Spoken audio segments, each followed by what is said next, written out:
Kung ordinaryong Pilipino ka, pamilyar na ang linyahang ito. Education is a government priority. Ngayong 2026, lampas 1.2 trillion ang na-approve na budget para sa buong sektor ng edukasyon. Kasama na dito ang CHED at TESDA. So here are the programs that the DepEd is currently doing.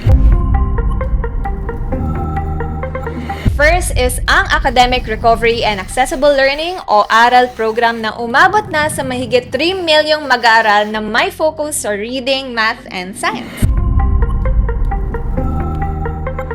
Pangalawa, Literacy Remediation Program and Bawat Bata Makababasa Program. These are interventions that have already produced measured literacy gains among at least 92,000 learners, providing a validated base for scaling. Now, these are good news and good numbers. Now, ano ang consequences?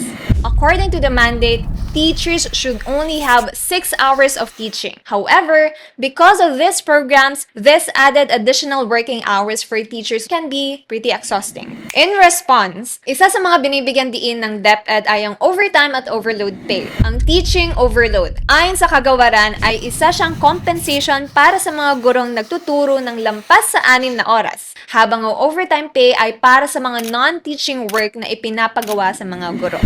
Good news. Target ng DepEd na lahat ng eligible teachers ay ganap ng makompensate para dito bago matapos ang 2025. So tanungin na natin yung mga teachers kung meron na. Binanggit din ng DepEd ang Teachers Salary Subsidy, kung saan itinaas ang subsidy mula 18,000 patungong 24,000 pesos simula school year 2025 to 2026. Kasama nito ang humigit kumulang 55,125 private school teachers sa ilalim ng Educational Service Contracting Voucher Program. Para naman sa public school teachers, ipinapatupad ang teaching allowance sa ilalim ng Kabalikat sa Pagtuturo Act. Ayon sa DepEd, simula school year 2025 to 2026, 10,000 pesos na ang teaching allowance ang ibinibigay sa lahat ng eligible teachers bilang dagdag na suporta sa kanilang pang-araw-araw na gastusin. Ang dami ang problema, ang dami din na ginagawa namang solusyon. Ang dami din natin kailangan bantayan at double check. At ang dami pa din nating hindi na pag-uusapan. This is the largest education budget in Philippine history.